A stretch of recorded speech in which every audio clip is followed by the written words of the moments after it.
Brooklyn Independent Television.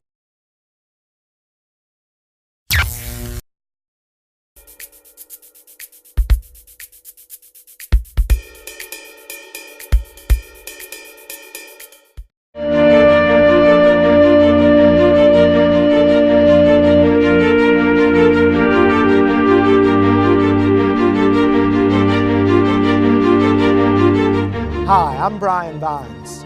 Welcome to this Brooklyn Independent TV special, Brooklyn Storms Back. The last time we saw documentary photographer Stephen Hoffman on our program, Caught in the Act, Art in Brooklyn, he was documenting life in Coney Island's public housing projects. Post-Sandy, Stephen is back in Coney Island, reconnecting with the people and the community with his camera in hand. My name is Steve Hoffman, and I'm a documentary photographer who's been working out here in Coney Island for about 7 years, photographing the people that live in the housing projects, stores, and on the street, and just generally documenting the community. So I was out here doing that, photographing some of the destruction, photographing the debris, talking to people, and then about 3 or 4 days later, I came out again and I started going to the churches that I had been photographing for the last few years. And it was just unbelievable. I mean, the fact that there was really nothing left. The buildings were still there, but the interior of the churches was completely gone. Okay. My name is Bishop Waylon Hobbs Jr. The name of the church is Coney Island Cathedral. I'm the pastor of the church, and I'm also the clergy liaison for the New York City Police Department, the 60th precinct out here in Coney Island. FEMA helps the residents, homeowners, and FEMA also has something for small businesses. FEMA doesn't have anything in place at this time for religious institutions, which the government needs to have a branch of FEMA that just deals with the need of religious institutions.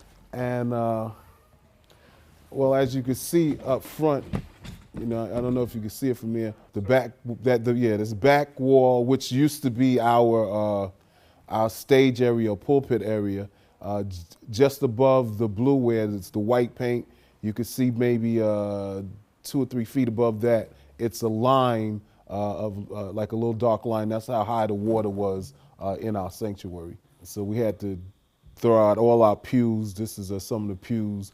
Of course, pull out all the sheetrock to make sure that we combat the molding or prevent mold from growing. So we had to pull all the sheetrock out. We're going to have a company come in that has a heating equipment that dries up the rest of the moisture. And once they do that, and I think treat the wood, then we can start replacing wood, putting new sheetrock, and of course, you know, just fixing back up the sanctuary. Well, this church here on Neptune Avenue is one that's been feeding a lot of people since the storm. I've been back here several times. I felt that the media wasn't really covering what was going on out here. I mean, you saw a couple of things now and then on the news, but not to the extent that the devastation was. It warranted a lot more looking at because it was really, really serious. No, these people work for an organization called Brooklyn Independent Television. Oh, okay. Wow. And they're documenting what's going on here, and I called them and they felt that there was a good story here. Yeah, but mostly they're concentrating on the churches. Okay. What people need to understand is that we need a full service vehicle out here that will supply stamps, money orders for the people of this area. They have the closest places located on Avenue U and 15th Street, and that's far from here. That's about 3 miles away. And for those that don't have cars, they're just not going to get their mail. My name is Constance Hulla, and I'm the pastor of this church, the Coney Island Gospel Assembly.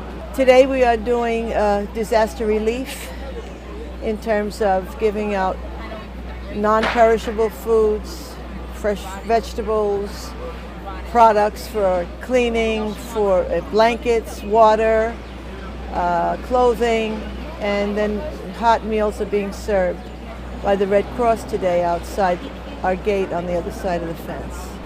And the church was severely damaged. The lower level, which is our level of operations for Christian education.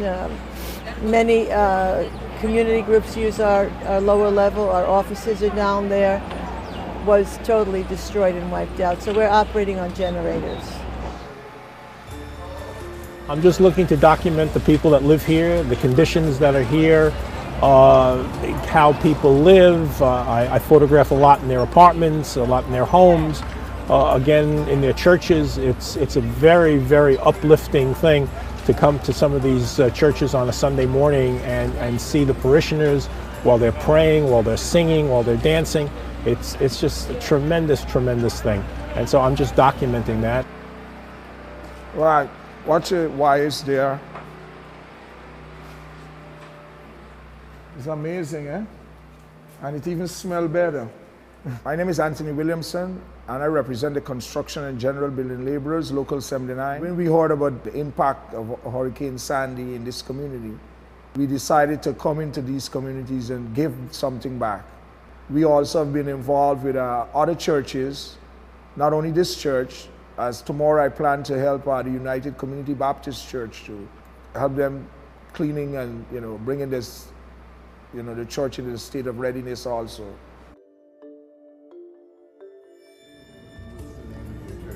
All right, my name is Connis Maurice Mobley, and I'm pastor of the United Community Baptist Church right in the heart of the Coney Island section of Brooklyn, New York. Right now where we're standing, we had pews that were on both sides of the building. We were able to seat 320 people in here comfortably, and that was without putting down chairs. Then you would have the music on this side, and immediately here were steps that went to the pulpit, which was centered. So you can see the two windows that we did have in place, we would have sustained the damage. But then because of two windows being broken out, the water came into the building. Certainly more than just photographing people. Now I have these relationships with a lot of people, and I just want to make sure that everybody knows what's going on here and what happened here, and that the people that I know are safe and taken care of. So at large, this community church, named United Community, has been our focal point since I've been back home here for the last 15 years. And we've been striving to emulate the name itself that says it's United Community, which means we are united in the community, united with the community, and united for the community. Even if the power's been restored to their homes, or they find themselves living in a temporary space that has electricity, many of Brooklyn's children find themselves with a light to read by, but no books. Hearing this, a group of students from a charter school in Bed-Stuy began to work with a publishing company run by a father and his daughter, and they'd found their mission. So as you're placing each book in the correct category, you're going to have to keep track of how many you put in that box. Does that make sense? Yep. So do you want to be in charge of fiction, and do you want to be in charge of baby books? Sure. Yeah. Can you do that? Yeah. All right. So why don't you count the baby books first, and why don't you go ahead and count the fiction books first, and then start adding to them, right? And I'm going to count the movie books and the grown-up books. Make sense? 1, 2, 3, 4. The process really was that we got back in the building on that Friday. And as an adult community, we began generating ideas about what we could do, whether we were going to deal with just our families, whether we were going to reach out to the greater Brooklyn community. And that following Wednesday, when families were back in the building, we met with our Family and Teachers Association to kind of brainstorm ideas there. And Ephraim Benton, one of the parents of our 3rd grade student, Amber, proposed this idea about a book drive. It was the one idea that really struck home because literacy is such an important part of our lives here at school that we thought this is absolutely the perfect way for Tex to give back. You have a mermaid book, right? It was called The Cat. The Cat? The Dog and the Mermaid. The Cat, the Dog, and the Mermaid. You have a very vivid imagination.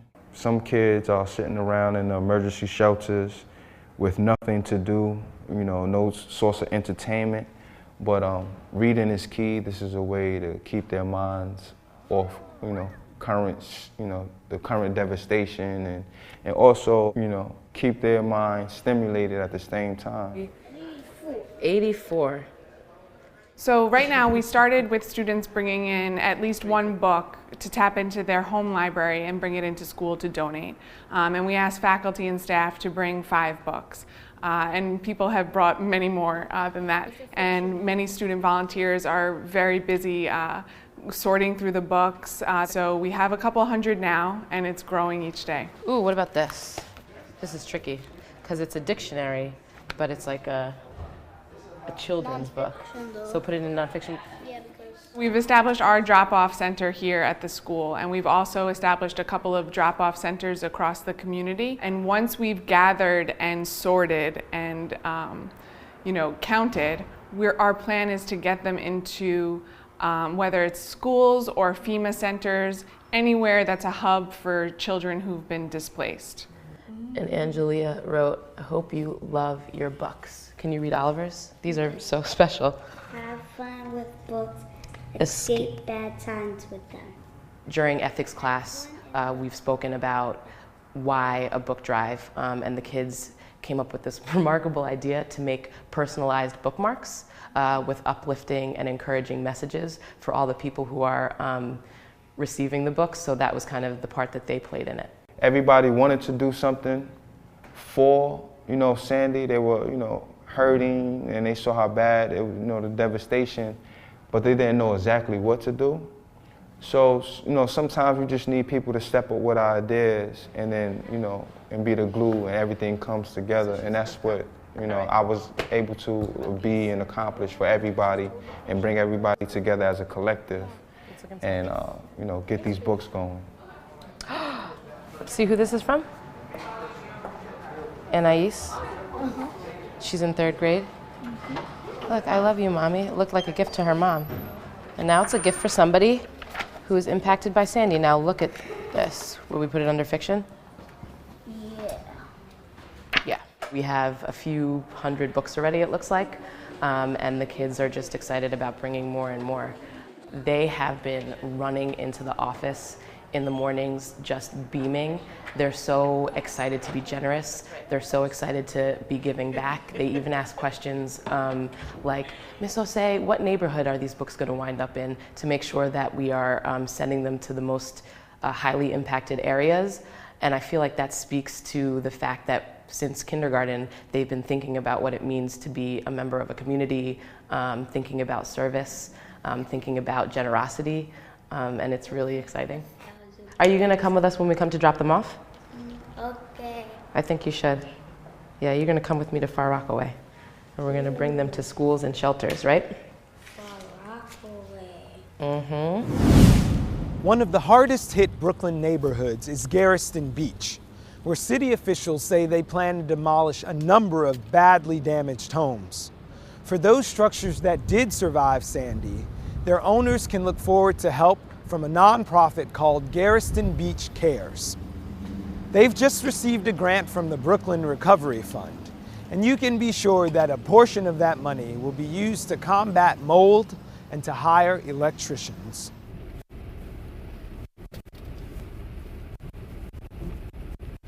We live in a community that had, I believe, between 30 and 35% poverty rate, and this storm has made poor people poorer.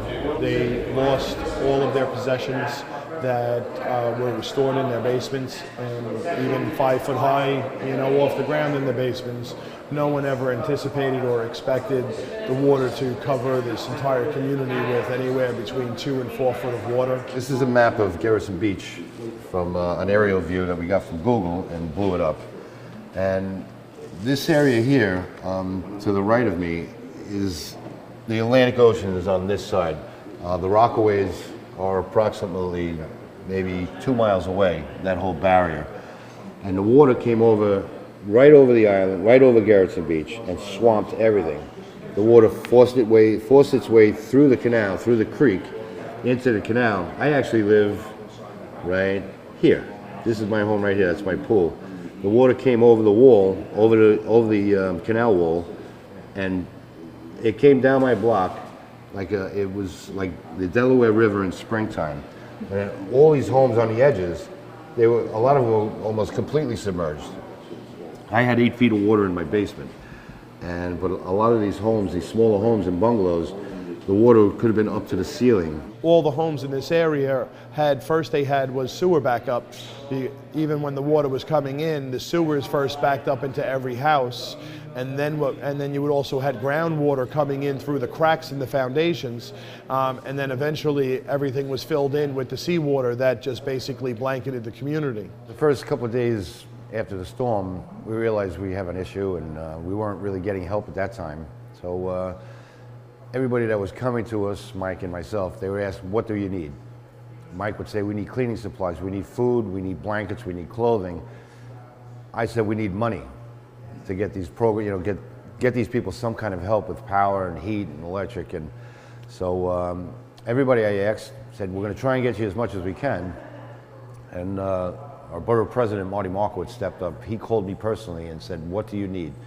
I said, we need cash. We need money to start rebuilding these people's electric panels, get them power. So you need power before you can get heat.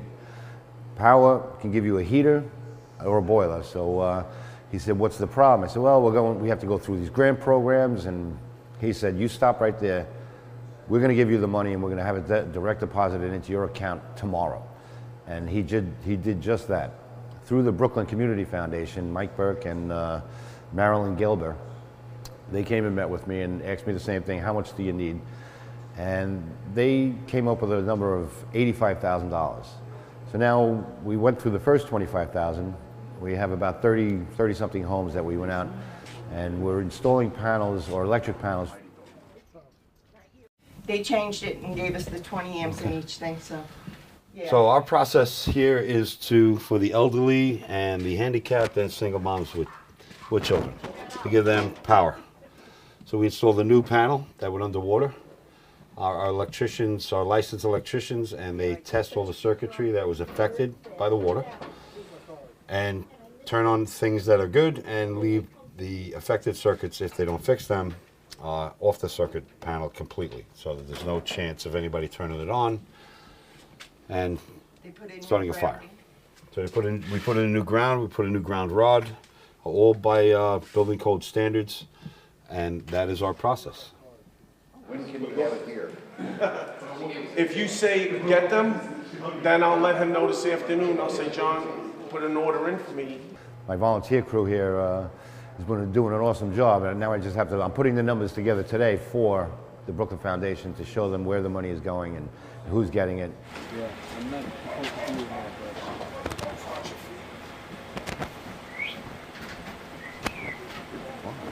Smells better. So we had Eagle Restoration come in and at no cost do mold removal.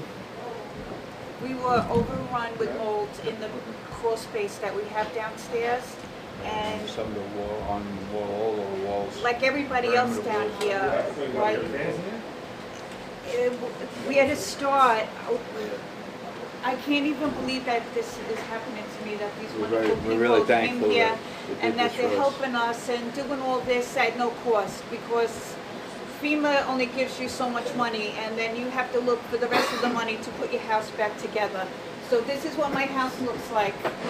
FEMA decides, I don't know how, on how much that they give you, but a washer, a dryer, a dishwasher, a refrigerator, stove, all that has to be replaced.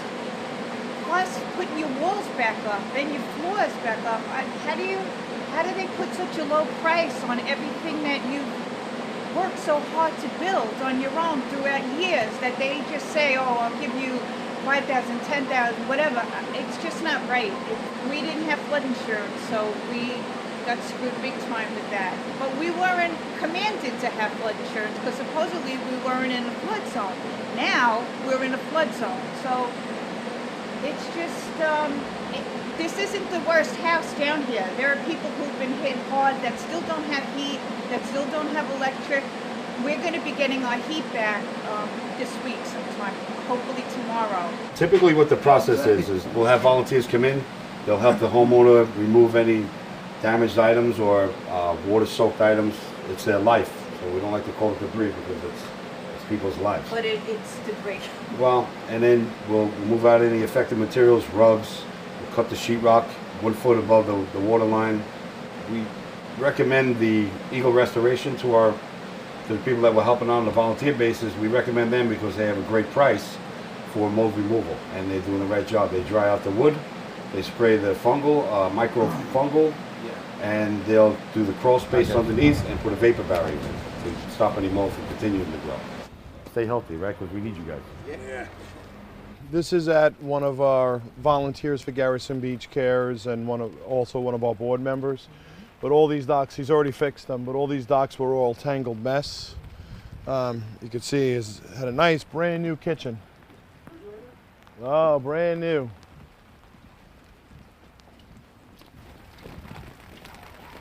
This is a shame. So, I'm thrilled to be able to help people. I'm proud to work for the New York City Department of Environmental Protection Agency that heard that I was going back to work, that I was running this program, but I was going back to work a few Wednesdays ago. And when they got word of that, they called me up and told me that we're assigning you to continue to help people. So, people need help, and I'm proud to help.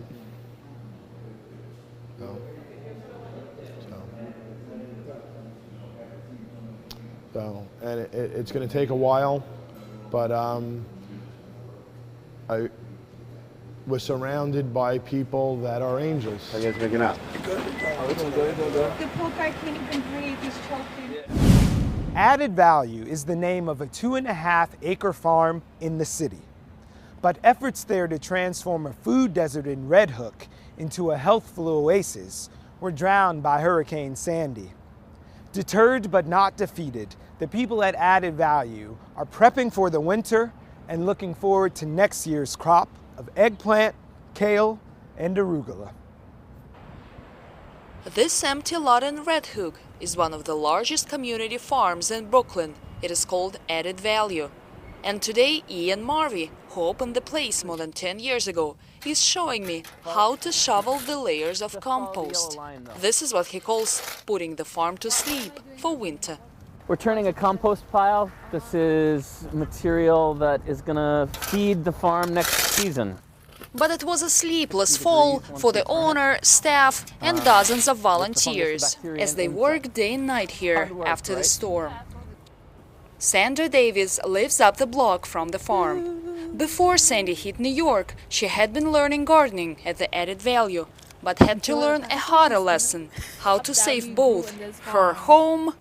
Water had got into my apartment buildings. I had to evacuate my apartment. And her farm. She and the others rushed here to salvage what they still could. Well, pretty much all the crops were destroyed because of the salt water, so we had to take out every single crop that we grew in this farm. Cabbage, scallions, collard, charrots. We did a lot of things in this farm, so to come back and see everything that we worked hard on destroyed really hurt. About 3 feet of water swallowed the harvest. Eggplants, arugula, garlic, roughly $40,000 in estimated losses. Our containers, took on water, so other, tools and materials, computers were swamped. Day one, all that food had to get composted, taken out of the field because it's no longer available for sale. We had to take down a couple broken structures. Yeah, it's a pretty phenomenal experience to watch an entire 3-acre site transformed. The farm grows over 10 tons of produce for sale, consumption and donation, providing the neighborhood with fresh veggies. The Red Hook businesses and residents immediately felt the hit. No more homegrown food for the locals. But just as Added Value has helped people through all these years, thousands of pounds of veggies to compensate for the lost harvest have been pouring in from around the borough. And now as Brooklyn is storming back, so is the farm. Just about everything here has been moved, processed, changed, buffed, polished, bleached, washed. So if you witness how it is now and we can get it going like how it was before, that'll be really good to see like it come back to life again, because right now it looks dead. It doesn't look like how it usually looks. But Sandra and the others will make this barren soil bear fruit again, and a $10,000 grant the farm received from the Brooklyn Recovery Fund will come handy. Thanks very much. I appreciate the help. There's nothing ghoulish about Brooklyn's Greenwood Cemetery. In addition to being the final resting place of several historical figures, it's also home to some 8,000 trees. When hurricane-force winds blew in, at least 100 of those were destroyed, and several of the monuments were damaged. But the people at this National Historic Landmark are cleaning up and once again open for tours.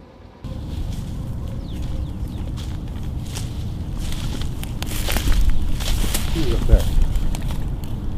And this obelisk right here is from this monument here at Taylor's. We have a 478-acre property at the highest elevation of Brooklyn. It's a National Historic Landmark cemetery. It's 175 years old next year. Well, the hurricane hit overnight, and it hit us hard. It came through and really wrecked the flatter area of the cemetery pretty good. We've counted near 300 trees that have been damaged or destroyed. We've counted more than 200 monuments that we know of to date that have been damaged. We have to sort of clean the mess up. But the trees left, which is substantial. The president of the cemetery, Richard Moreland, estimated our cleanup at, he expects it to be nearly $500,000. We don't have insurance on monuments because the monuments don't belong to us, they belong to the families. I mean, we feel the moral obligation to right them as best we can. Yeah, it always is difficult. It's my least favorite part of the job is when I come in after a storm and just see devastation. And this one fell squarely on that monument and knocked an obelisk over there. This is going to have to be taken out by a crane. It's a very heavy piece, and we can't just go in and cut because we probably would stand to do more damage. I don't think I have a Bradford pear left in the cemetery because all the Bradford pears, of course, were dedicated. So that's probably 15 people right there. There was a crabapple that was dedicated to a 9/11 victim that was destroyed. There were other trees that looked like they were bananas that had been peeled, just laying on the ground like that. So I actually saw a 10-foot tall obelisk that was blown off of its pedestal. Usually when that happens, it's because a tree fell into it. There was no tree on it. The process is first uncovering them, getting the mess off of them so we can see and so we can find the missing pieces on the ground. And then the little pieces sort of get put back together like a puzzle. They get epoxied back in, and never as good as new, but pretty good. 20 feet up in the air usually, so you don't get a chance to see her up close, but there she is. And as far as I can tell, you see a little bit of wood caught. The figure is missing an arm. I think we've already collected that arm and we have it in a box labeled. It's probably in a couple of pieces, but the guys that do that work are very proud of their work. They want to do the best job they can. So we'll drill, pin, we'll create a new hand. If it's no good, you can always break it off, start over. I'm gonna have to go out and reset whatever got knocked over, repair whatever broke, but it'll be busy. There's no manual. Some things are just MacGyvered as you go along, but it's not me or it's me and the guys that do this. I'm only as good as my guys that are working with me. You're one of our restorers. It's not only me. We're the doctor here. We must be doctors, yes. Because we got so many damage around us, and the damage take me a couple months to fix, or many months, I don't know. The cemetery is ultimately for the living. The dead don't care. those living do care. And so we try to attend to those things as fast as we can. You know, we're very committed to the history of this place and to the importance, the emotional importance of this place.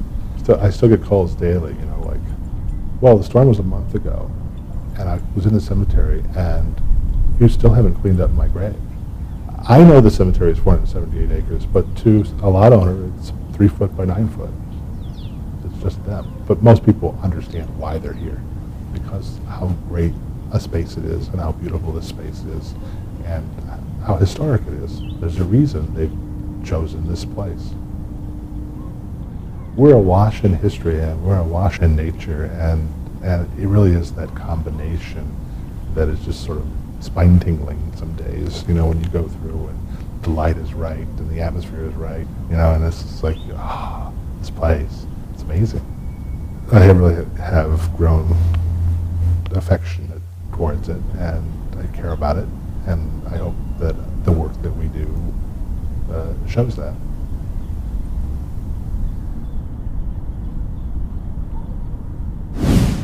Like other coastal communities of Brooklyn, Brighton Beach was devastated by Sandy's waters. But there was one new construction in the area with the focus on efficiency and sustainability that came through the storm completely unaffected. We visited the project site with their architects to find out how it had fared so well and just what we can learn about building for the future.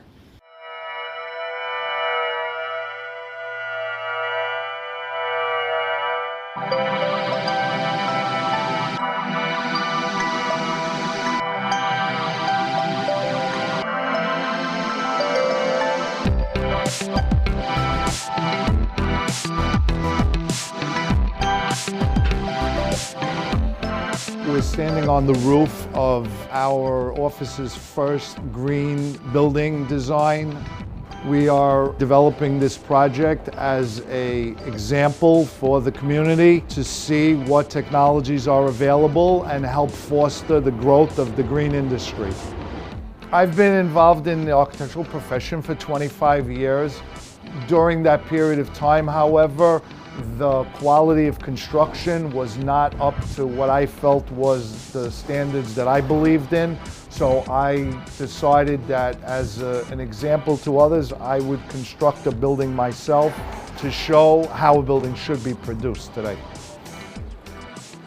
This project is in the Brighton Beach section of Brooklyn. Brighton Beach had been my home for about 15 years. I'm a native Brooklynite. Brighton, unfortunately, happens to be close to the Atlantic Ocean, and it was very severely impacted by the storm Sandy. This entire neighborhood was under anywhere between 2 and 5 feet of water when the surge came in. This particular building had 2.5 feet of rushing water around it. We registered during Sandy sustained winds here of 50 miles an hour with gusts 90 and 100 miles an hour.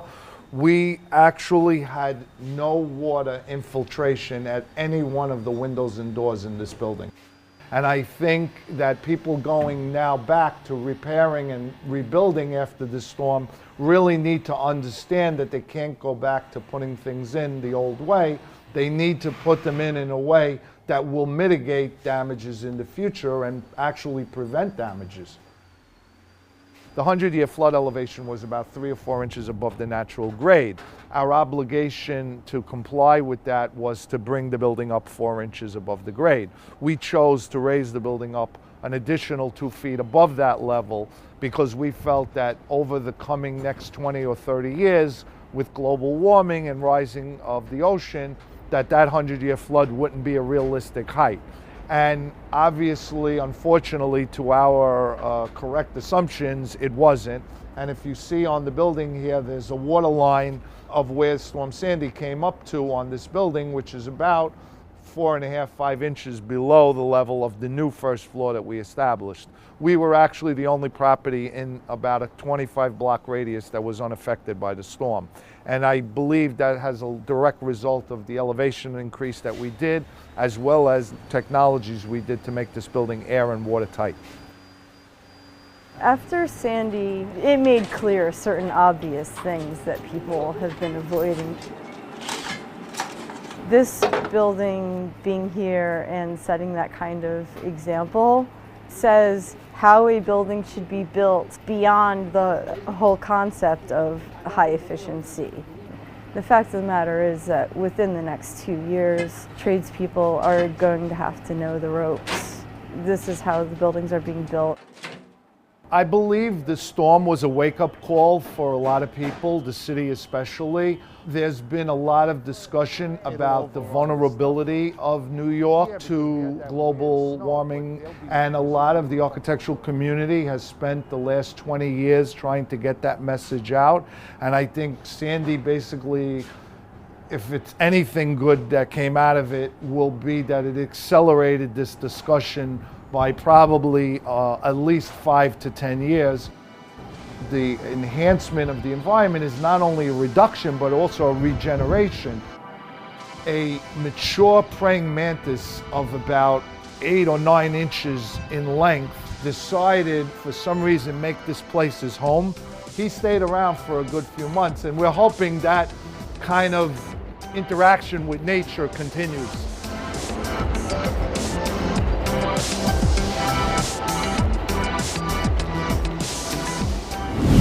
Watching a neighborhood being destroyed can leave anyone feeling powerless. But for the youngest among us, that feeling of powerlessness can be multiplied. City Stomp is a music program for kids 6 months to 4 years old, and they decided to help out by throwing a benefit concert to support families devastated by Sandy. And our cameras were there. I need everyone to stand up. You can't sit during this song. Come on, stand up. Bananas of the world, unite! This afternoon is a City Stomp Live benefit concert. There's all kinds of families that have lost their homes and lost everything that they have, and so we really wanted to find a way to get young children involved in the process of helping these other kids who have lost everything that they have. Peel bananas, peel, peel bananas. Peel bananas, peel, peel bananas. I think a lot of people in Brooklyn who were not nearly as affected by the storm, there was a sense of guilt over what can we do to help these people. Some people, their lives were completely turned upside down, and it was sort of this tale of two cities. The part of the city that was affected by the storm and the part of the city that was totally not affected. And it took a long time for me to sort of come to terms as a father of 3 kids who can't spend 12 hours on a site helping to clean up, what I can do to help them. And we sort of came up with this idea to do this concert strictly on a benefit basis. And when I called Littlefield and they said that they would donate space, it sort of went from there. I've worked with Kevin for a couple of years, hosting his City Stomp Live, and it's a great event for the community. And ever since the hurricane hit New York City, we felt it was important to contribute in any way that we can, and live music was the best way Littlefield can offer. Who knows what this instrument is called? What is that? A banjo. City Stomp, it's an early childhood music program. We try to introduce cultural music to kids growing up in New York City. I encourage you to visit the table where my daughter is sitting that has the information about kids, about where all of this money is going to. Kids is a nonprofit organization and stands for Kids in Distressed Situations. They create relationships with corporate sponsors that make diapers, toys, or make clothing, and then they purchase new items through those corporations for 10 cents on the dollar. So every dollar that we give to them, a child is going to get $10 worth of stuff that they need. And this money will be specifically earmarked for Hurricane Sandy victims and the kids, particularly in Brooklyn. Well, my dad is the lead singer of City Stomp Live, which is a band, and I'm selling cookies for kids, the organization that all the money at the concert today is going to. My daughter wanted to be part of her dad's concert, and she wanted to do her own thing. And so we decided that we would bake some chocolate chip cookies and bag them up and sell them for a couple dollars so that we could donate proceeds to kids as well. It's part of the way our family works, and it's something that she wanted to do to feel good about herself. I can run circles around the boys. I can be loud and make some noise, digging the dirt. I invited a friend of mine, Susie Shelton, who is also an early childhood music performer and teacher. Hi, everybody. Wow. Hi. Oh, I know some friends. Thank you so much for coming out today. We're opening the show for City Stomp, so I'm really excited. I have my friend Abby Levin as a percussionist with me. Also, Albert Elias is coming to play trombone, and my stepson and my daughter are also singing with us today, and we're going to play a few songs to get the crowd up and moving. When I say going on a road trip, you say road trip, and you put your hand up in the sky like you mean it. All right, I think we're ready. A 1, a 2, a 1, 2, 3. Sit down in your seat, snap it in. Load up the car, turn the key. Well, I live right here in Park Slope, and I felt like I wanted to give back as much as I could. There were some other things that we tried to do to volunteer and help out others who have lost everything. 'Cause we're going on a road trip. Road trip! Na, na, na, na. Kevin and I are new friends. This is the first time we're collaborating to do music for kids. I've known him for about a year, and he has a great reputation in our neighborhood for doing wonderful kids music. Both Susie and I have a pretty large following in terms of families who come to our shows, who come to our classes, and so we're expecting a very large crowd. We are right at around $3,800. That money that we give to kids is going to be worth $38,000 worth of stuff that's going to go to families who were affected by this hurricane. Brooklyn is storming back in a big way. There's so many people that have volunteered to help others. I've seen it through many different organizations that I've been working with, and I feel like there's so much support coming right into Brooklyn that it just helps Brooklyn give back. Usually New Yorkers are known to be a little bit protective and, you know, have a barrier against other people, but since the storm has hit, I find that, you know, strangers are helping other people out, and communities, different parts of the neighborhoods are helping other neighborhoods out as well. I think it's going to take a while for places like Red Hook and Breezy Point and Coney Island to get back on their feet, but I think that we're all here to do some good to try and make sure that everybody knows that they're not alone. For it won't be long till I'm gonna need somebody to lean on.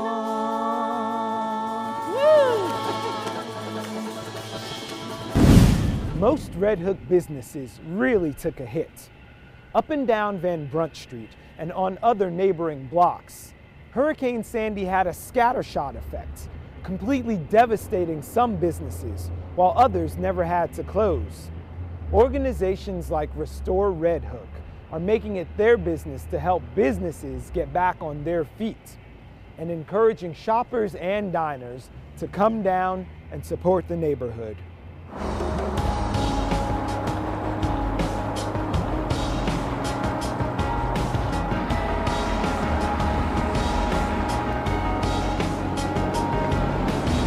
My name is Lisa Swenson. I'm the co-owner of Homemade in Red Hook, and we were victims of Hurricane Sandy. We had a completely full basement of water through the floor up until 38 inches in the restaurant, and it pretty much just wiped us and the rest of the businesses on Van Brunt Street out. So here at the winery, we're on Pier 41, and we're surrounded three sides by water. When the water came up, there was really no defense. We had sandbags and we lifted things off the floor, but water came in about 5 feet, and not just rising water. All the barrels had been uplifted, all the equipment had been thrown all over the place, so it was pretty much a raging ocean in here. I guess you might be able to see the impact that the hurricane had on my business here. So it's almost 3 weeks after, and I'm still closed with no real vision of when I'm going to be able to reopen. The damage was pretty severe, and when I first came in, I said, "Oh my gosh, not so bad. I could be 2 weeks." But as the days go, you see the impact it really had, and it's a lot to handle. Knowing the winds were going to come from the the north and the northeast. We put a lot of lines out there, and again, we didn't have very many places to tie to. As we got closer, my wife abandoned ship. The first tide came, and it was into Conover Street. Knowing that the big surge was yet to come, we were really kind of tipped off that it was indeed going to be a huge storm surge. We were lucky. This part of the gallery is on a little hill, the old part of one of the islands of Red Hook. Water was just 20 feet to our right and 20 feet to our left. So this block was an island of Van Brunt. We were lucky it didn't come into the doorway, and so now you see that we have an exhibition we're able to continue on. I rode out the storm on the tanker with people helping during the storm. It took us several hours a day after the storm to get the ship back to the pier. And so I came ashore on Thursday afternoon after getting an email that there was a barbecue on Van Brunt Street, that the restaurants didn't want their food to go to waste, and there was a free barbecue for the public. And so several blocks coming into Red Hook on Van Brunt Street, I was just shocked at what I saw. I've been so busy, I hadn't read media, and it was just astounding. And I used to be a photojournalist, so I've photographed sort of revolutions and disasters and wreckage. And here was my neighborhood devastated like that. And so I thought, well, we're basically fine, and that this place really needs help. As a response to the storm and to help people recover, my partner, Monica Byrne, and myself, St. John Frizzell and Jen Watson of Fort Defiance, and Matt Lewis from Baked, we all got together, in addition to some others, to form restoreredhook.org, because nobody who has a business will have flood insurance in Zone A. So a way to help the businesses get an infusion of cash was a way to reopen the businesses and get them going. Because if we don't get going, this area is going to die. In order to help them, we created this organization to help people get their lights back on, buy materials, get replacement equipment. I know a lot of people who have lost their homes, and FEMA's there for the homeowners. But long-term, businesses also need to survive because businesses employ individuals. FEMA does nothing for business. FEMA opens the door to SBA. SBA does loans up to $2 million, interest 4%. A lot of businesses can't take on more debt, and even the percentage rate is not really that low where it's feasible. About my equipment loss, and I had an idea of banding together with the rest of the neighborhood to create like kind of a bulk purchase of equipment. I had written a letter to the Cholson company, introduced me to a distributor who's here in Red Hook working with all the different restaurants and bodegas to try and do what he can to nationally get equipment in here to Red Hook to get people started. So there's a positive approach to this to resolve that equipment issue for everybody. I set up this center here to help, and I know the neighborhood well. Victoria Hagman, who lives here in Red Hook, is very community-minded, and she is a tenant here, Gallery of Brooklyn. We brought computer workstations off the boat, a printer, modems, and the idea was initially to help people apply for aid. The functions of the space have changed. We're also coordinating with other hot spots, as they're called, of aid delivery here, and then communicating information directly to the mayor's office, elected officials, or whatever, when we see patterns of need, like making constructive suggestions or requests. So around us is a lot of things that had to come out of the container. Once that tipped over, I had to empty that so we can prepare to move it. And this rope was wrapped around one of the large rocks. You can see where this strand is completely gone. A second strand is completely gone. And here's the last and final strand that is about halfway. As you're wearing away at the storm and the wind is working at you, you never know how close to the edge you are. As the storm was coming from the north and later the northeast, we had a lot of lines that were out in this direction, really looking for anything that we could find that was immovable to tie to. We used a large section of the pier that had fallen in. We also used an old bit that was still attached to a part of the pier that had fallen. And in the height of the storm, all of these lines held.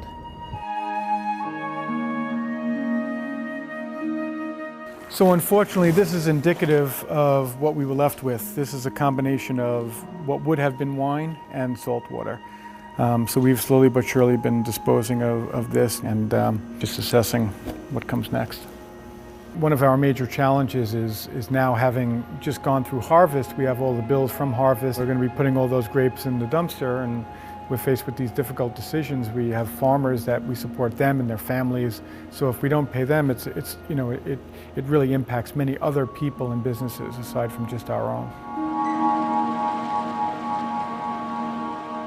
We were able to rescue this flag from the wreckage, and we made a little inspirational sign that people can come down, and when they start to lose hope, they can come down and rebuild. I would definitely ask people that are seeing this to not forget about Red Hook at all. It's just a tremendous village neighborhood that has many shops to offer, and just because of this sadness that happened, it's not to scare people away from coming to Red Hook at all. If anything, it's to come and support us when we all do open. People are coming together in ways I have never seen. I want that to continue as we rebuild the community in ways that we want as a community, that we work together and not as a divided community. We still need volunteers to do physical work. We had hundreds, actually thousands of them come into Red Hook. It was really inspiring, but that suddenly dropped off this week. So the volunteer program is now going to be changing to be concentrated on weekends, Friday, Saturday, and Sundays. I've been really moved and inspired by the community spirit and the collaboration here. And there are a lot of really can-do people, a lot of trades. We were already kind of an organized neighborhood even before Sandy, and I think it's just helped push us in that direction. So there's been a tremendous spirit of giving. In terms of the businesses in the neighborhood, I think it's really important now more than ever to support them. Some people need donations, some people need commerce. What I'm trying to put together with some of the businesses local is a way to cobble together a makeshift market of some sort where people can create goods. So if we could do that even short term to help the rebuild process, that would be really valuable, and for people to support that would be huge in this neighborhood. Most of the business down here are just so vibrant, but we're all working on the very edge, and so something like this just pushes us. Our hearts are broken for not only ourselves, but for our neighbors, and we realize how we need each other. So we need people to support us and come down and shop here. Yeah? Yeah. Someone got some lobster rolls. Oh, nice. At the lobster round? Yeah. In the last year, we've had Hurricane Irene, Hurricane Sandy, an earthquake, and a tornado. So all of a sudden the extremes are at our door. So it's what's coming next, we don't know. There may be a day where our boat doesn't make it and we don't float. Boats are great when they float until they sink, and then we've got huge problems. Red Hook, we're staying. We love this neighborhood. The neighborhood we're good. We're rebuilding, no question about it. Yeah, we're staying. This is our home.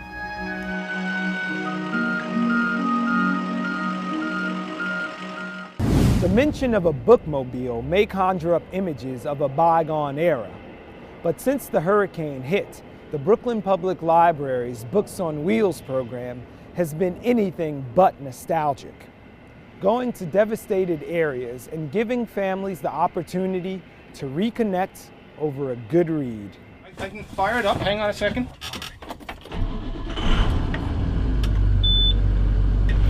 Right now I have it 2 days a week, and the other Gerritsen on Wednesdays and Fridays. It's a mix of everybody. Moms bring their kids.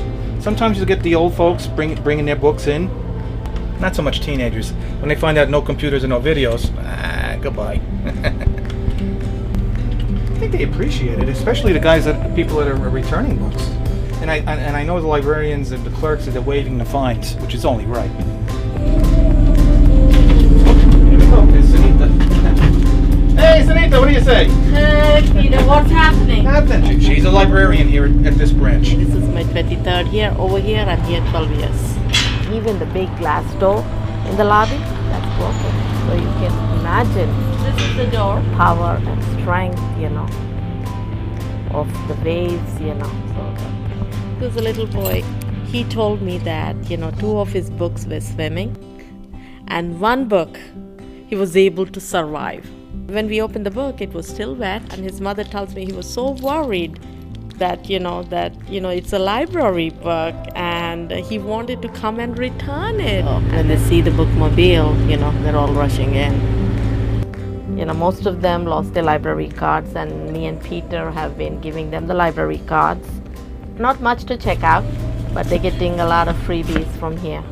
Also, the other branches have been given what they can. This came in from DeKalb Library. Nice little Carnegie branch. Hi! How you doing? How are you guys? Okay. I certainly do, and I got a lot of freebies. A lot of free kids books. How many books do you think? Christopher, pick a book, please, so we can... But it's okay, I'm not stopping them, but don't think too many. Don't be abusive, please. I don't see it. You have to pick one book up. Let's go. People are waiting to get in this. You're going to be down here in the boxes. Our basement, we had about 5 feet of water. We lost all our books. I had books going back, I can't even tell you, hand-me-down books, 30-year collection of comic books. Yeah, we lost a lot of really important books. We were a little lost without having anything to read in between the time. No, this is good because since we don't have anything in the house now, it's perfect that we could come here and we utilize it. So it's good. All right. She went through the boxes? Good. No. She's having a party. Grandpa helps. I used to always go there with my friend, and now that it's closed, I can't really do that anymore. Oh, it's smaller than the library, but at least there's all the books in here. Well, most of them.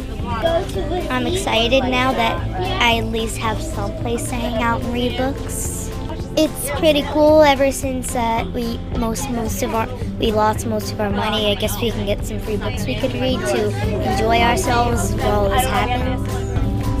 We came to the bus to see me, huh? Of course. You know what it's like again. Even during the times of disaster, we think about the library, thinks about all of you. When will you open it? You don't know. Yeah. Okay, thanks. All right, take care. Hopefully soon. Thank you for joining us for this Brooklyn Independent Television special, Brooklyn Storms Back. We hope that you've been encouraged to get out and volunteer, make a contribution, or just share your story. You can contact us at our email, bsb@bricartsmedia.org. Be encouraged, Brooklyn. This is where we live. Bye now.